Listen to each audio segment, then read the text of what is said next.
we're going to hear from Dan and Tree through their story, as well as just the idea of wrestling with questions about God. Now, those who watched my kind of intro interview will have heard a little bit, but yeah, we thought we'd start with. I thought I'd start with getting you, Tree, especially, just to tell us a little bit about your family and your kids, and especially your recent youngest, Evie, and what experiences that you guys as a family had to go through, and then we'll kind of pivot and talk about the kind of questions that have come up from that. So yeah, Tree, tell us about Evie. Yeah, sure. Look, so there we always have the question, like, tell us about yourself, who's in your family, and so I guess what we would like to say, it is a bit hard to say, but there's Dan and myself, and we have two girls and one boy. So we have three kids who are alive and one child who has died and passed away. For us, we had our fourth. We found out that we were pregnant with our fourth child in about September, October of 2017. So just about 2.5 years ago. And we were all super excited. Like it was a plan. Everyone kept saying, is this planned? And we're like, yes, we want 4 kids, just like Pete and Karen. We were really, really excited. But during that summer, so just after September, October, while we were on holidays away, we kept on getting all these phone calls saying, you need to contact the GP, you need to contact the ultrasound clinic as soon as you can, and they were calling us back to get extra tests because they'd found out some problems during our routine scans and blood tests.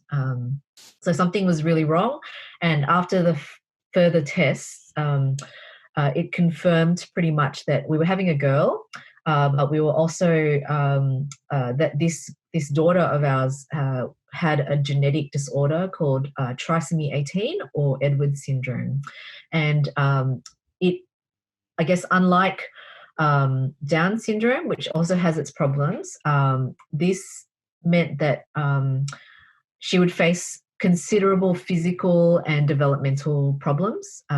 So with Edwards syndrome, lots of different parts of the body are affected, and only 50% of babies are actually born alive. And of the ones that are born alive, only 10% of them live to the age of 1. And that's what the statistics show across the world. And the official diagnosis to us was, you're having a baby that is incompatible with life. And so we ask you to make the hard decisions about whether you want to keep this baby or not. And so it was a really shocking time. We just knew that we were going to have this child regardless, but we didn't know how long she was going to survive. We didn't know whether, the every movement we had was like, this could be the last movement that we feel. And we had to tell our kids, our 3 older kids, and also walk that road of grief with them, because we needed to prepare them that their baby sister could die at any minute. She could die in mummy's tummy, or she could die as soon as she was born. So we named our daughter Evelyn, or Evie for short, and it means longed for life. But she was born with heart defects, brain cysts. She was possibly blind and deaf, and she had kind of curled up fingers and toes. But she was born alive. And yeah, she had to be tube fed. She was probably half the size of a normal baby of her age at full term. And so she was not large enough for heart surgery. And I guess we visited hospital. We were in hospital or in kind of palliative care more than we were at home with her, because she stopped breathing quite a few times while she was in our arms. She just stopped breathing, and she had to be resuscitated, or she would stop breathing for a period and then restart again. And so we held her and we loved her for 77 days. And then she died. And yeah, our kids cried pretty much every night for most of the first year. And we did too. Um, yeah, so it's been nearly just about 2 years since, I guess, her birthday. We just celebrated what would have been her second birthday. But yeah, we as parents and also the kids still find it really tough. Yeah. Do you have some pictures of uh, all of your kids? You want to? This is a good time to show us. Yeah, sure. Yeah. So we'll show them. We'll share screen. And why don't you introduce your family to us? Next one.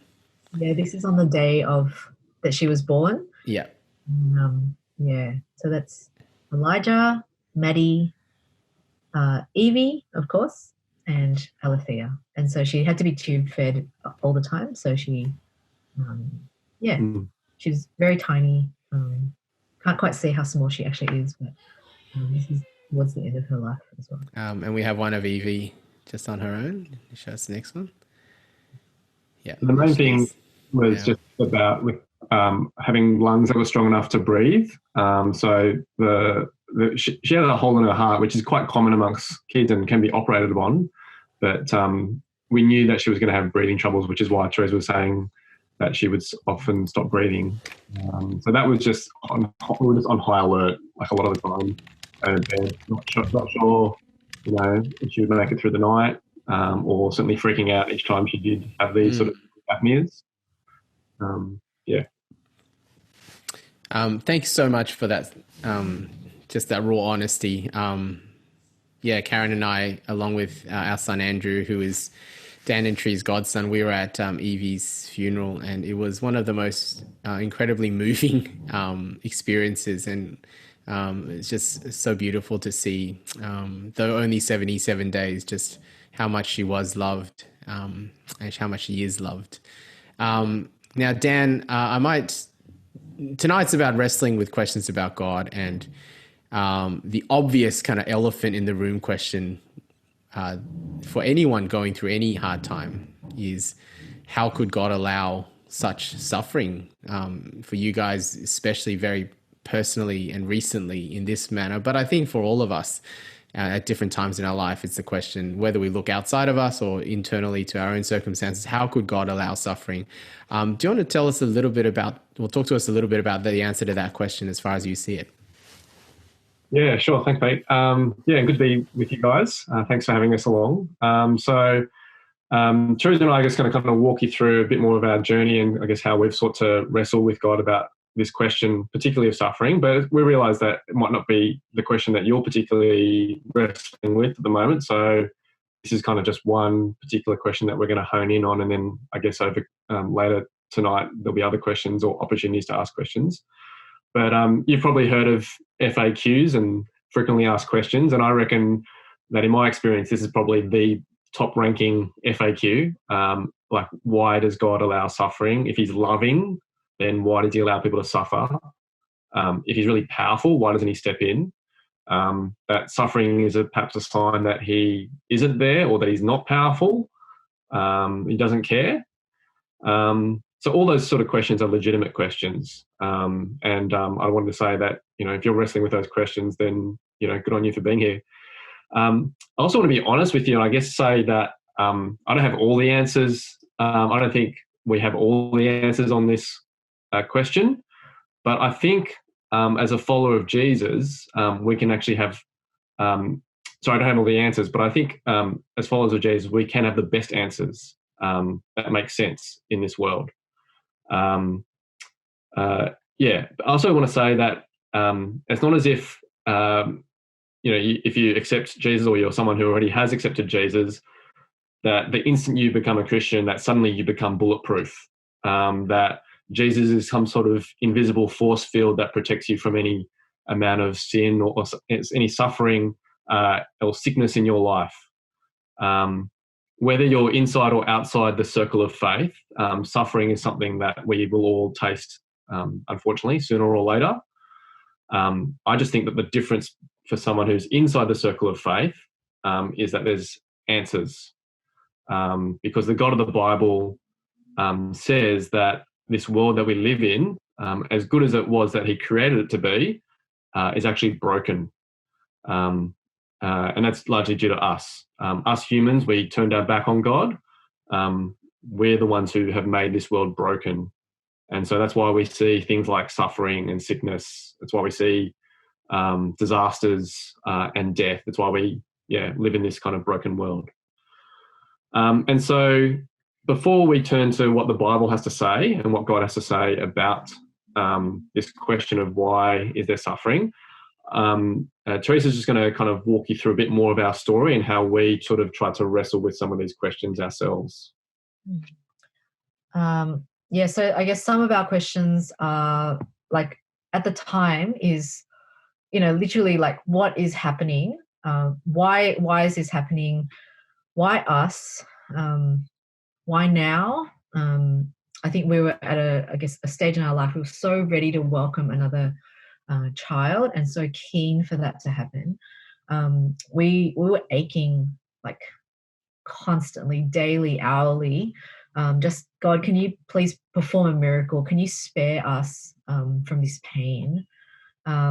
We had a lot of unknowns before and during the birth and after the birth. Would Evie survive the entire pregnancy? If so, how long would she be alive for? What would life look like if she did survive? For us to have our whole world turned upside down with a child with severe mental and physical disabilities. How will our children cope with the grief? How are we going to cope? How is our marriage going to survive this?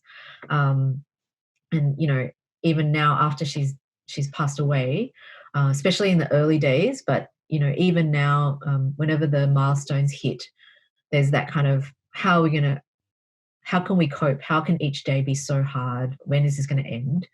How can we stop our kids hurting? How can we stop ourselves hurting? Just longing for wisdom and clarity on what the future looks like. But I guess what we wanted to share was like in our wrestling with God, we probably learned a whole lot about not just about ourselves, but about God as well. And so, spoiler alert, but we're going to kind of lay it out there. God is good and he is in charge. He's in control. He's actually able to help us face the unknown. He knows everything and he can face our questions, and he's not too small that he'll get offended or can't cope with all these questions being hit, being chucked at him. He's actually big enough for us to ask the questions and call out to him and cry out to him. And so I guess, on the flip side, we've learned a lot about ourselves. We've learned about how much we are not in control. And, I think COVID's highlighted that again. We no matter how capable and organized we are, we can't actually make things happen. We're not in control. We don't have the answers, and we actually need to cry out to God, to trust him and to seek answers from him. And, I think that's probably what we found out the most, like that it's okay to wrestle and it's okay to ask the questions. It's actually right to ask, and God invites us to boldly ask him and wrestle with all sorts of questions about him, not just the suffering question, but, just everything under the sun. For each day that Evie was alive, we would read a psalm with her. Often it was with her in our arms or, in the cot beside of us. And you may or may not be familiar with the book of Psalms. It's in the Old Testament. It's a collection of songs, of prayers recorded by God's people before Jesus turned up. And they're mainly written by a king of Israel, King David, who did exactly what Teresa just talked about, poured out his heart, wrestled with God, asked those big questions. And I wanted to just kind of spend a bit of time looking through Psalm 13. In particular, to start off with verses 1 and 2, which Should appear up on the screen. Psalm 13 verses 1 and 2 says this. It says, "How long, Lord, will you forget me forever? How long will you hide your face from me? How long must I wrestle with my thoughts and day after day have sorrow in my heart? How long will my enemy triumph over me?" Here it's almost as if David has kind of run out of patience with God. He's kind of asking God, "God, how long? Why is it taking so long? It looks as if there's no end in sight." You'll see there, he asked that question 4 times. So first of all, how long, Lord, will you forget me forever? It's almost as if David feels as though he's been abandoned by God. Don't you care, God? Have you forgotten about me?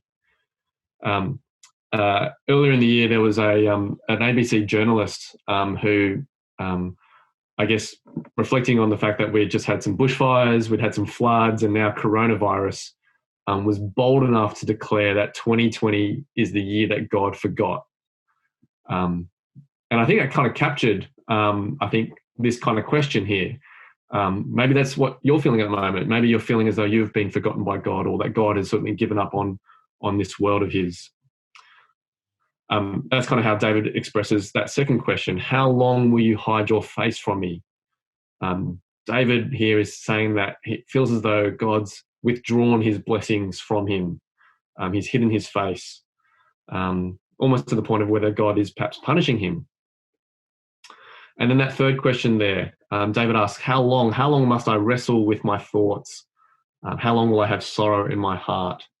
I think this picks up on the fact that there's an emptiness, a darkness, that David feels all alone in sorrow. And it's a day-by-day experience of having dark clouds hovering over his entire being. It's as if he's really, truly down in the dumps.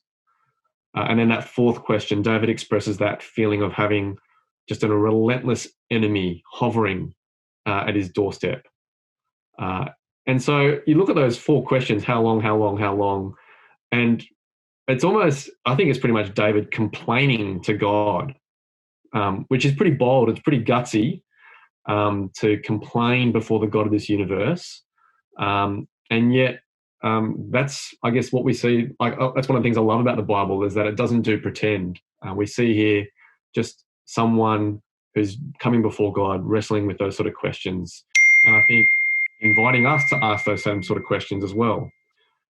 Maybe you've asked those questions in the past, maybe you're asking them in the present, whether it's because of a loss of a loved one, maybe there's a long-term illness, be it physical or mental, whether there's a relationship breakdown, maybe it's because of the way that COVID has kind of messed with you work-wise, health-wise, financially, your own personal plans or future. It's almost as if we could say, if we were to rewrite this psalm today, we would say, God, how long will COVID take lives from us? How much longer, God, will COVID restrict life and our freedoms?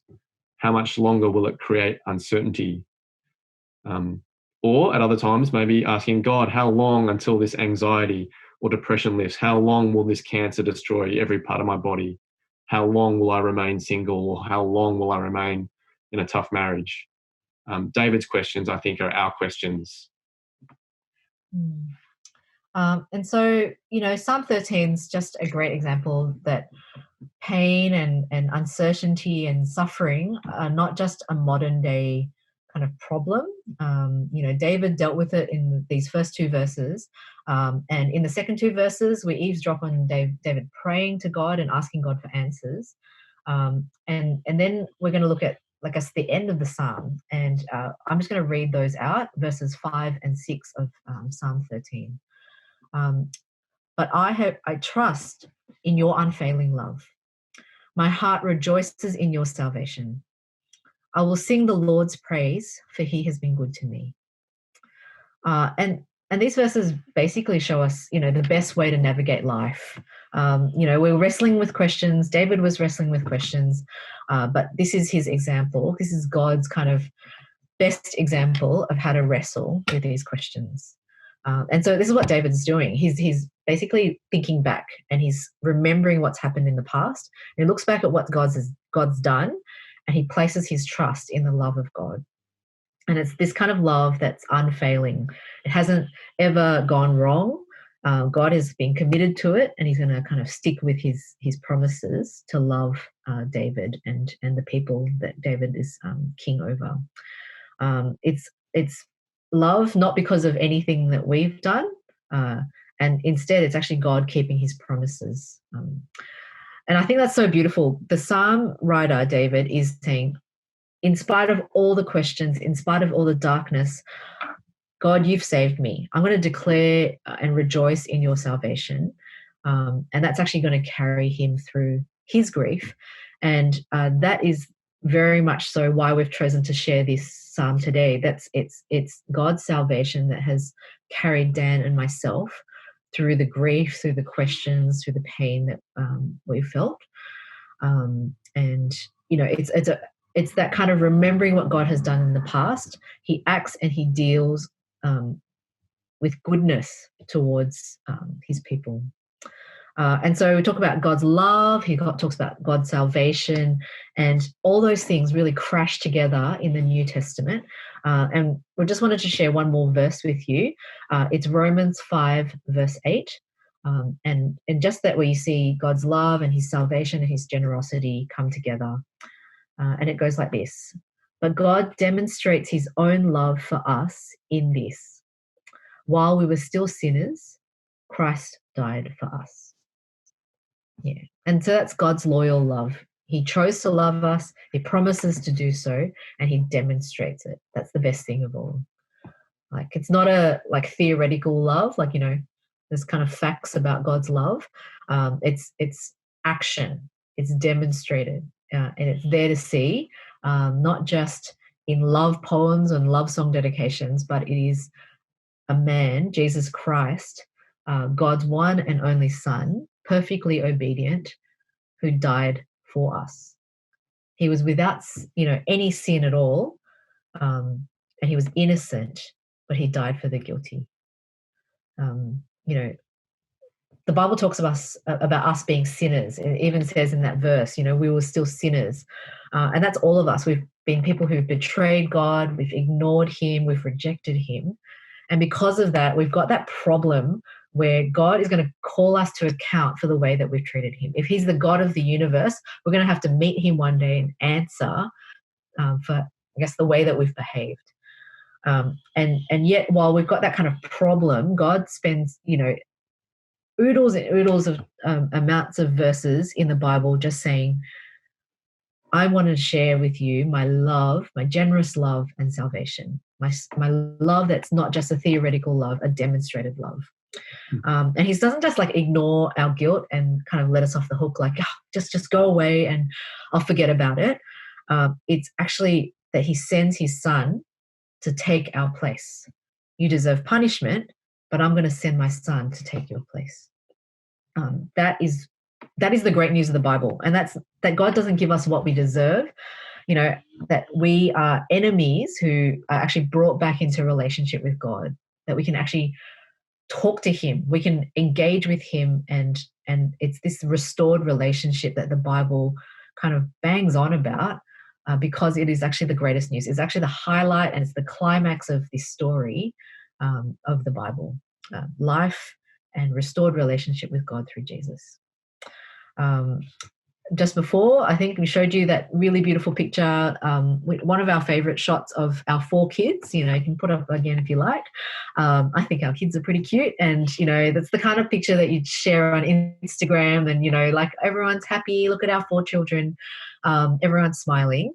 But I think behind the shot, behind what you might see on Facebook and all that kind of stuff, we live in a world that's not right. And, the fact that Evie's got her kind of tube, feeding tube through her nose reminds us that her life is broken and it was in need of repair. We couldn't feed her naturally. We couldn't heal her with anything that medical technology could offer. And we needed to cry out to God and ask those big questions. And God is big enough to kind of deal with those questions, and the answers actually point to Jesus. Why is Evie like this? Why is this happening? Before those kind of small answers, the big answer is Jesus. We can't do any of the repairs ourselves in our own lives with our own sin, just like we couldn't do anything to heal our daughter Evie. But God offers us a repaired relationship, and it just that He brings us to Him and heals that relationship when we couldn't do it ourselves. Christianity is not the bunch of rules and regulations that people seem to talk about all the time, like 10 Commandments and all that kind of stuff. It's actually that wonderful, intimate relationship that God offers to us. And so I guess the first question that we need to answer as we muddle through all the questions that we have is, will we accept the salvation that God is offering to us in Jesus? Yeah. Just as we kind of get ready to hand back over to Pete and close up, lots of people have asked us, I guess, in the thick of this journey and even afterwards, how did you kind of get through it? It's obviously a very sad story. And I think we've found ourselves time and time again saying that it boils down to the fact that it's not about, I guess, the quantity of our faith, how little or how big that was at various points during the journey, but rather who our faith was in. I don't think we could have done this journey without Jesus. And so looking back, I think it's just, and seeing through those Bible passages that we've shared with you, it's such a comfort to know that God hasn't left us alone in our suffering, in its consequences. He hasn't left us alone in our sin, but He's actually done something about it. He's actually stepped in and entered our world. God Himself actually knows firsthand what it's like to suffer. And He endured the most horrific kind of suffering as He was left to die on a cross, bruised and bloodied and beaten. And He did that out of love, as we saw in that Romans verse. He did it out of His great love for us. And He did it also to bring an end to the suffering that we experience in this life. He paid for the cause of our sin and our suffering. I said at the start that I don't have all the answers, but Jesus gives us the best answers.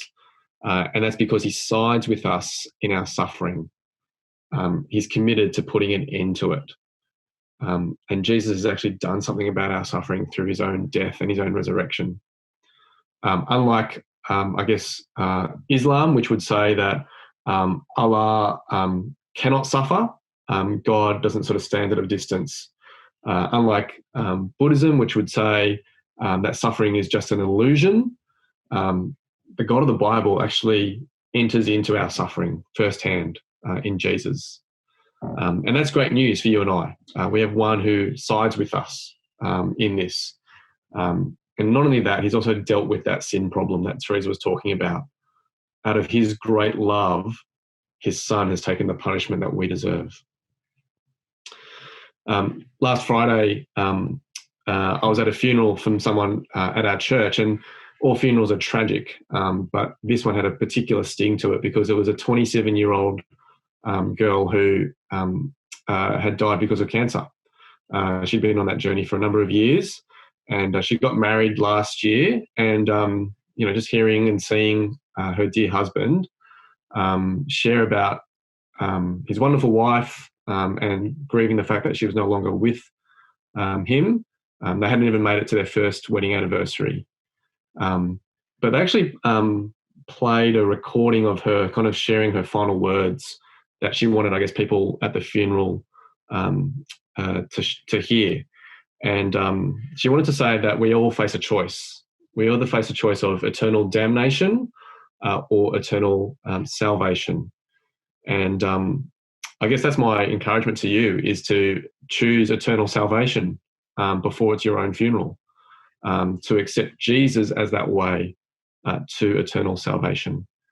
This was someone who tried to do life without God in the picture, and realised that was a dead end, and turned to having God in the picture. And for her, the difference was clear-cut and obvious. Now, you may not be yet ready to accept Jesus as the way to eternal salvation. Maybe you've got more questions, and that's great. I guess that's wonderful, and that's what this night is all about. So we want to encourage you to keep asking those questions and to keep searching for answers and looking in the Bible and asking God. But also to maybe even take that a step further. Maybe you've not yet done this, and that is to ask God and present those questions to God, kind of like what David does here. And you can be sure that he will reveal those answers to you in his perfect timing. I know someone who, when they were checking out Christianity, they boldly asked God, they said, God, I'll read a story about Jesus and who he is. And if you're out there, show me that you're there. And I'll give you 6 weeks to do it. And if you do it within 6 weeks, I'll trust you with my life. And sure enough, God answered that prayer. Now, we've just tried to answer, I guess, one very common question tonight. We realize there's probably a whole stack of other questions out there that you may want to ask about life, about Jesus, about the Bible. Every question is a legitimate question, so by all means, please do feel free to ask those questions.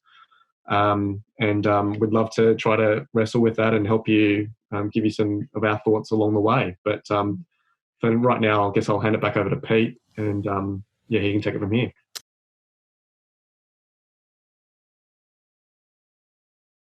With Evie, that she was going to be incompatible with life. I just remember the thing I'll always remember from her funeral is that line after you guys shared about your hope in Jesus, how that idea of being incompatible with life is actually kind of turned upside down with the, just tell us about the whole compatible with life and what that meant and how you use that to really, I guess, point to what salvation is all about, that God actually gives us relationship with him now, but is actually life eternal. And how your hope in that and your faith in that has actually meant that even though Evie was given the diagnosis incompatible with life, there's that God had a better diagnosis. Do you want to tell us a bit about that? I guess a couple of things. We called her, Evelyn, Evie, longed for life, but her middle names and her kind of, the idea was always she was loved and wanted, and God in his big plans and purposes doesn't, like the medical diagnosis might be this person will be incompatible with life. Their genetic makeup will mean that there's going to be so many problems that death is almost inevitable for nearly 100% of the people who have this syndrome. But we wanted to, I guess, flip that around and sort of say, God is the author of life, and he gives us not just the life that we have here on earth now, but also a life to come, eternal life. And actually on Evie's gravestone, her middle name is Talitha, which is a story in the Bible about a little girl that's raised to life. So this girl had died, but actually Jesus had the power to bring this girl back from the dead. And that is our hope and our longing. Her Chinese name has the word hope in it as well. And that's kind of about that kind of new life hope that we were wanting to point to, even if she did die, even if we never got to meet her. On her gravestone, again, we are reminding ourselves as people who cling to Jesus and to God's promises, not just for this life, but that on her gravestone it says it says compatible with eternal life. And that's what we tried to, we wanted that to be her legacy. 77 days, you're not going to really achieve much in this world, but we wanted to declare that regardless of who we are and what we're not able to do, the Christian I guess the Christian story is really that we can't do anything to be friends with God of our own, but God has made it possible for us to be compatible with eternal life regardless of who we are, because of Jesus. I love that. It's fantastic.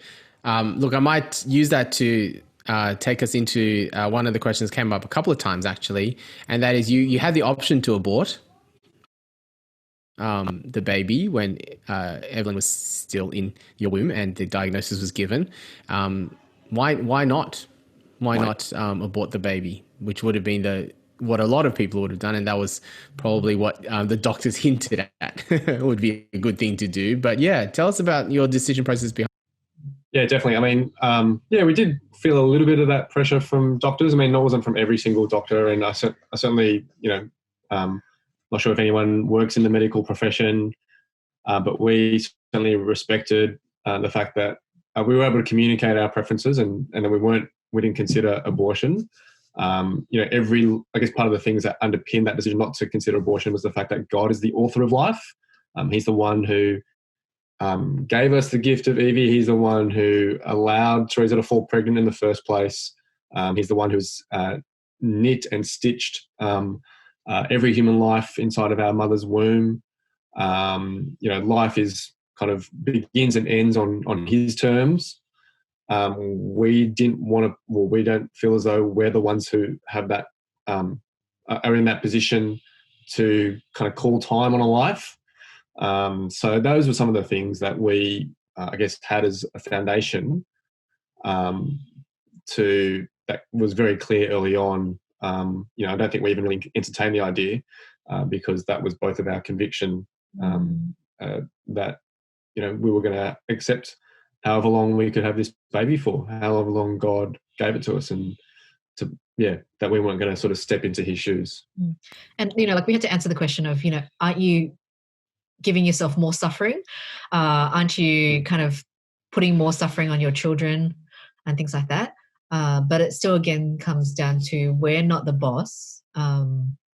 God made it possible for us to have this pregnancy, and there's obviously some plan associated with that. And who are we to say, okay, well, this doesn't work out with our plan? I think we wanted to honor God in that respect. Yeah. No, thanks for that. That's a really hard question to deal with, and I'm so glad that you guys talked us through how you thought through that.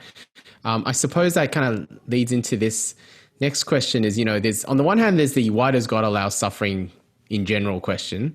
As you've looked back, and especially, I suppose, as you explain to people, including your kids, like, what would be your answer, or a answer to why do you think this happened to you? Do you know what I mean? You know what I mean? Like, specifically, why do you think God allowed,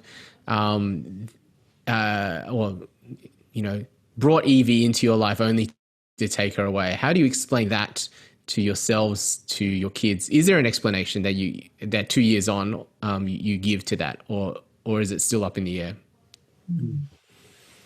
Yeah, I guess one of the things that we firmly believe is that God does things for his glory, to make his name, to make him look good, really. I think he's jealous for that. And the way that comes about, I think the Bible gives us a clear picture that just as Jesus suffered, that was ultimately to display God's glory. It's totally the upside down way that we would think in our life and in our world.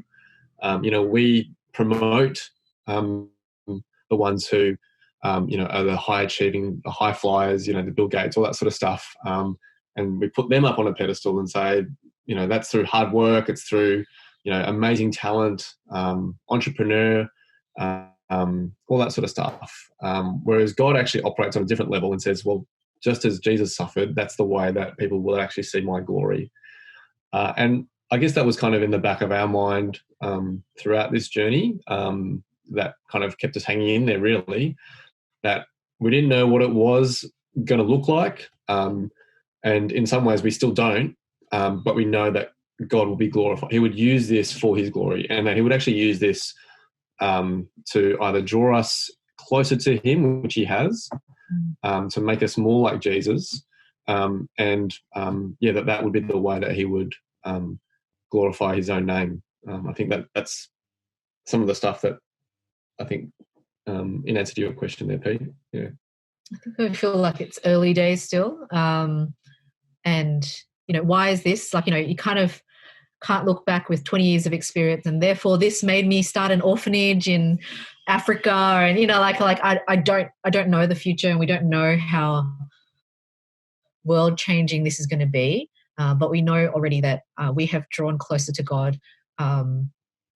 He has taught us more of who he's like, what his character is like, and who we like. I guess how much he can be trusted, how much we can trust him. And we've been Christians for quite a while now, and it's easy to kind of go, "Oh yeah, ho hum," but I think definitely don't know whether this was the specific reason, but definitely we can see the fruits of some of this pain has not only grown us as people and as Christians, as people who've seen, like for real, that God is good and God is our comfort and strength, but also that we have been able to bless others and care and cry with others who have grieved. We have had multiple people just come and share their pain with us, and that we can know and walk alongside them. And it's been a privilege.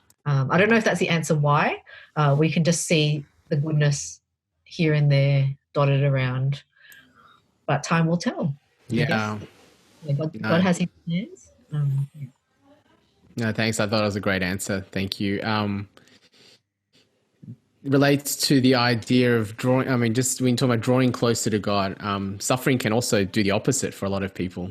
Pull them away from faith. Make them upheaval, question everything. I suppose, how would you advise someone who is sort of afraid that when suffering comes, they're going to do the opposite of what happened to you? Like, what is it that you feel like were key to you in this terrible time to draw closer rather than to run away? Yeah, that's a really good question. And I think that is a very human response, I think, to kind of, want to kind of question the things. And I think, we'd heard through, countless sermons, I guess, and just advice of others who had gone through suffering before us, because, as I said before, we all face this, that the best time to prepare for suffering is actually before it rather than in the midst of it. So to kind of know and understand who God is, the way that this world works, to kind of have that expectation that, yes, we live in a broken world, there is going to be suffering that's going to come our way sooner or later, to speak to others and to watch them in their journey and to kind of, hear their honesty. I think were all sort of things that prepared us beforehand, and to kind of develop that thinking of, okay, who actually is God? Who's the God that I believe in? Does what he say in the Bible, is that true? He certainly gives us the expectation that there will be suffering in this world, but he also gives us that hope and reassurance that suffering doesn't have the final say. So all those things, I think, were just a helpful foundation to prepare us for that journey. And then I guess once you're in the midst of that journey, to kind of do what David does, and you sort of see other times in the Psalms, to really ask those questions before God and to wrestle with God, and to also just, I think, pour out our hearts and say, yeah, this really sucks. This is not what we want it to be. We wish it was a different way, because that in itself is also echoing the heart of God as well. But to know that there's also an end that's in sight. We don't know when, but he offers us that comfort and assurance. God speaks to us through his word, and that's where I guess we've tried to run away. Like, I think there's been times where we're like, I just can't cope, and it's almost that either one or the other has said we need to get back to remembering the truths that God has about who God is and what he says about suffering in this world, and just be prepared beforehand. But I guess the other thing is, we don't know you guys, we don't know what you're going through, but to seek out others who can help you, because there's going to be times where you're like, I'm just going to run away from God. This is all too hard. This is all too painful. I'm angry at God.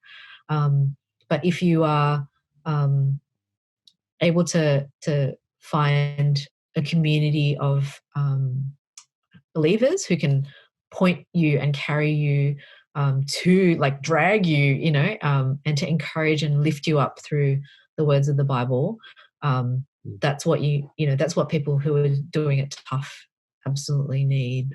So if you can be that person to someone else, please do. We are so blessed by people who kind of loved and cared and prayed for us and cried with us. Not just kind of handed Bible verses and things like that, but actually really sought to say, yeah, this is not right. This is not right. And we're going to sit with you and pray with you and love you as well. So, yeah. Yeah, great. No, thank you so much for that.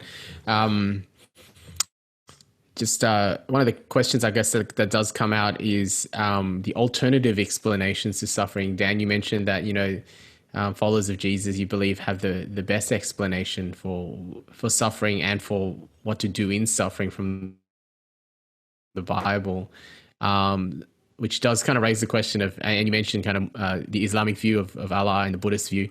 So one question has to do with the Buddhist view of suffering. Like, can someone have that sort of view of, suffering is sort of temporary and illusory, the sort of Buddhist view, we kind of transcend it. Can someone have that kind of Buddhist view on suffering and yet still be a Christian? Any thoughts on that question? Yeah, well, I think they're kind of two different answers. So it'd be hard to kind of hold both of them at the same time, I feel, to hold the Buddhist view and the view that the Bible presents. Because you got one that's saying, well, no, suffering is a very real experience, part of this world, and the only way that gets transcended is through Jesus, as opposed to, I guess, putting the onus on us and making it all about our effort to overcome or the illusion of suffering. I guess another part of the Bible, in John's Gospel, which is, I guess, a biography of Jesus' life, there's two verses in particular which I think kind of speak to this question of, holding those two views together, and kind of, I think, saying that we can't do that. So in John chapter 14, verse 6, Jesus says that I am the way, I am the truth, I'm the life, that no one comes to the Father except through me. Now that's a pretty bold statement, pretty, on the one hand, arrogant statement. But if that's true, which I think it is, that Jesus is God's way to God, then that sounds like it would exclude every other way that we think we can get to God. That the way that we approach God is on God's terms, and He's made that way. I think we ought to be thankful that there is a way, and that way is through Jesus. So I think that's pretty exclusive. And I guess another part, the other reference that I wanted to share from John's Gospel as well was earlier in John chapter 6, I think it's verse 68 or so, where Peter, one of Jesus' followers, says, to whom shall we go? You have the words of eternal life. And I think that verse is kind of capturing the fact that Jesus is actually the one who has all the answers, that when it comes to things like eternal life, that Jesus is the one who can be trusted, and He's the one who gives us the best answers. And how would you kind of then, because as you say, they're pretty big claims, and if Jesus is making such exclusive claims, then, I guess for the Muslim, or maybe especially someone who may be born Muslim and never had an opportunity to hear about Jesus, then that kind of really excludes. Like what do you do when how can someone in that position who's just like, okay, I hear these exclusive claims, but they sound really, really tough, especially to the person who never heard, like, how do we get around that? Like, what's your answer to that? The kind of exclusivity of Jesus's claims, and how that kind of seems to cut out a whole swath of human beings. Yeah. It is big, and I think that is the challenge. Continue to ask questions, continue to seek the answers. But we would say God speaks to us through the words of the Bible. And so, it's easier to ask the questions into the air and to our friends and in kind of chat rooms or whatever it is, but actually talk to God. And that's I guess what our encouragement has been tonight, is we talked through this. We were like, we just want people to seek God and ask the questions of Him, and actually go, hey, look, I really want to hear your answer. Just like, if you and I were having a dialogue, and Zoom's really hard, but like whether it's face-to-face or just kind of like more of a smaller group kind of session where you kind of go, look, I've got these questions. Let's see what God has to say through the words of the Bible. Not just sort of arguments, but actually, well, yeah, what is Jesus like? What did he really rise from the dead? Let's look at the history that surrounds it. Is it a believable document? Those kinds of things, but also speaking to people are Christians and say, how has this worked out in your life? So not just the history and the science of it all, but actually going, tell me about the difference that Jesus has made in your life. And I think there's two elements to it, but it really is just going, God, I want to. If you're real, I want to get to know you. So let me hear you out by, the way that you said that you're going to tell me about yourself is through this Bible.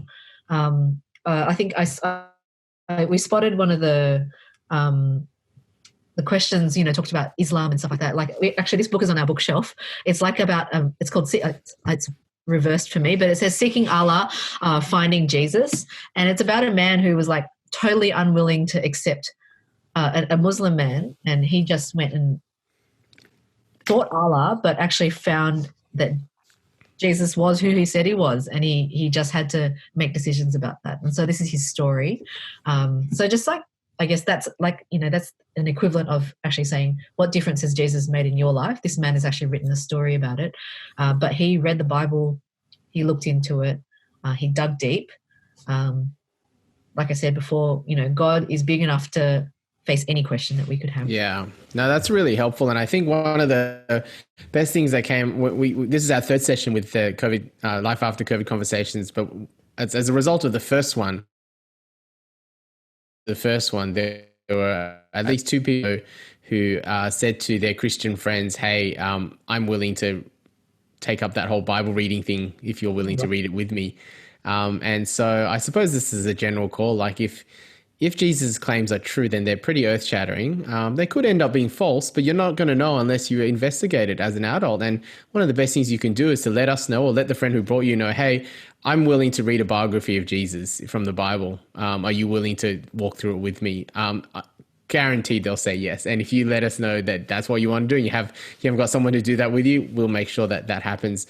The best thing you can do is to read for yourself. Look, we're actually pretty much out of time, but that actually is a really good way for us to encourage everyone for the next 3 minutes. If you could head over to this link that I'll share on the screen share, just to give us some feedback. This is the last time we'll ask you to do that. And even if you came for the last two, even if you're a regular at our church, please fill it in. It'll only take you a couple of minutes. We'll also put the link on the chat if admin can do that. That way people can click straight through. It's another Google form. It's got a few more questions this time, but this will really help us know. And especially if you're one of those people like, hey, you know what, this is the time for me to actually, put some effort into investigating whether Jesus is true or not, whether the Bible is true or not, whether what Dan and Teresa said, even though it's such a moving story, at the end of the day, this is my life, this is my eternity, that's in the balance. Do I want to find out more myself, investigate more? So will you do that? Just head over to that link, and if you've got another device you're on, do that now. That would really, really help us, because we've done 3 sessions of this. We would love to be able to get feedback on how we can do these things better. We also would like to, have other opportunities for people to ask questions, to investigate through the regular things that our church is planning. Obviously, the next couple of months, we may or may not be able to do them face-to-face, but we'd especially love it if you indicate on the form, hey, you know what, I do want to find out more. We'd love to invite you, no pressure, but we'd love to invite you to come to anything that might be helpful for you. So hopefully my rambling on is giving you an opportunity to all go to that form, go to that link and begin to fill that out. If you didn't quite get it done, don't worry, just keep doing it afterwards. So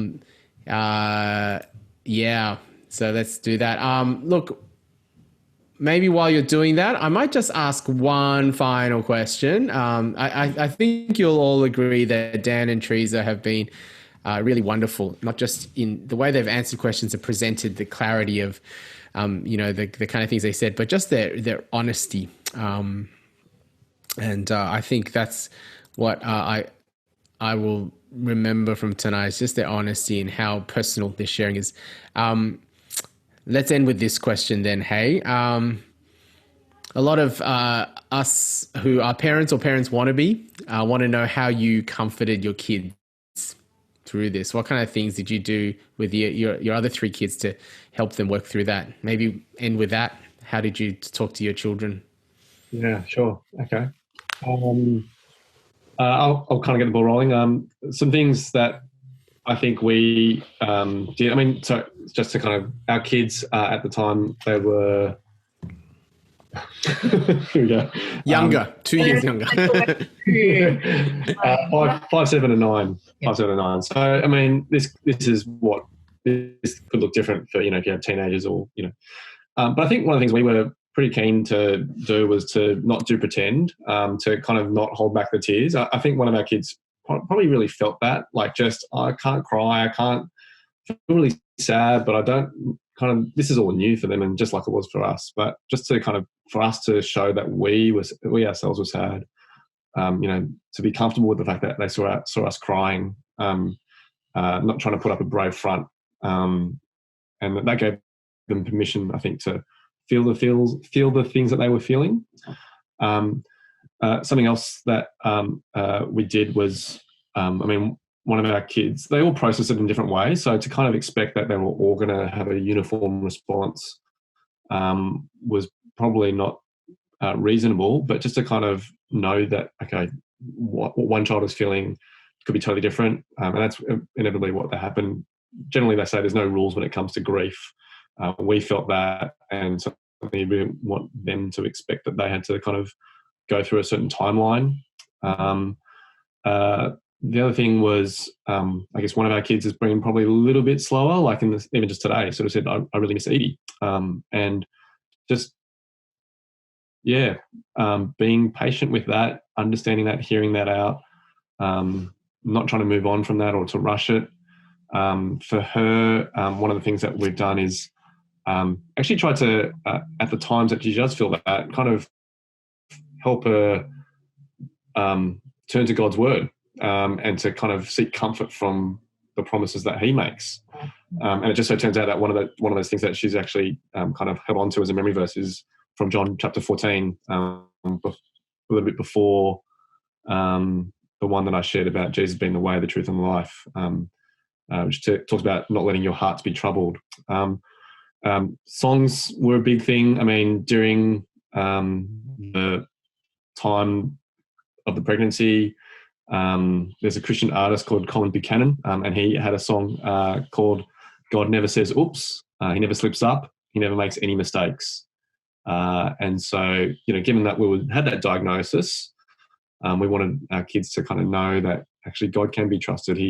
This isn't a mistake, that, that Evie has a third copy of chromosome number 18 in her DNA, but actually God is the one who is holding us. Yeah, that's just a couple of things. I know Teresa might have a few others. I think, again, and I think that's probably something that we grew in. So we're willing to help them to grow in the fact that they can talk to God whenever. And I think, the typical thing was always like, dear God, thanks for today. And, like you kind of teach your kids to be thankful and to say grace before meals and things like that. And we were wanting to almost, we had to, by our situation, extend that to God. We are sad, and God, we don't know why this is happening, but God, thank you that you love us. Thank you that because of Jesus, death is going to be defeated one day. We know that Jesus has risen again, and I guess that, again, the truths that we were learning for ourselves, we just wanted to extend that in a language that was kid friendly. And again, kids songs helped, but even just the songs that we were singing at church about being able to rejoice in God's goodness regardless of the situation, things like that, praying with them, praying for them, and actually having them link up with other people who could speak God's word to them, not just us. So yeah, that was helpful for them. And we found that their kids' church, some of the other kids in the Sunday school, the ones who really some of them were really able to speak words of comfort more than we could. Like, we were going through a really tough time, and then we had a friend saying, my son's been praying for your son, or my daughter's been praying for your daughter, and they came to the funeral. These kids are going, but don't worry, you'll see her again. And actually, these other kids reminding our children of what God's word says, that those who trust in Jesus, are going to be with God forever. Things like that. So. Thank you so much. What a great reminder. I think COVID or not, it's often crises that make us feel isolated and alone, and has a tendency to make us want to pull away. But I think a number of times tonight you shared how important the church community was to you guys. And if you're with us today and you're not part of a church community, it doesn't have to be our church or their church community. They're both wonderful church communities. But being with a group of people who will go through the tough times of life, the isolating, the suffering moments of life, there's really nothing like it. And investigate Jesus, but in the context of a church community is something that is really worth doing. So if you want to find out more, please let us know on the feedback form. We'd love to connect you in whatever we can. Look, that's really tonight. We want to say thank you, a big thank you to Dan and Tree. If you want to put a reaction, thumbs up or a clap, just let them know how much we appreciate them. But yeah, that's really it for tonight. We really hope you've enjoyed our Life After COVID online discussions, and there's more to come. Again, let us know your details on the feedback form so we can keep you in touch with that. All right. Thank you so much, and have a good rest of the evening, and please stay safe, especially if you're in Sydney. It's a rough time out there, and stay safe during this time. And we hope to see you again sometime soon, online or otherwise, hopefully in person. Thanks, everyone. Good night. Thank you. Thanks, Bye. everyone.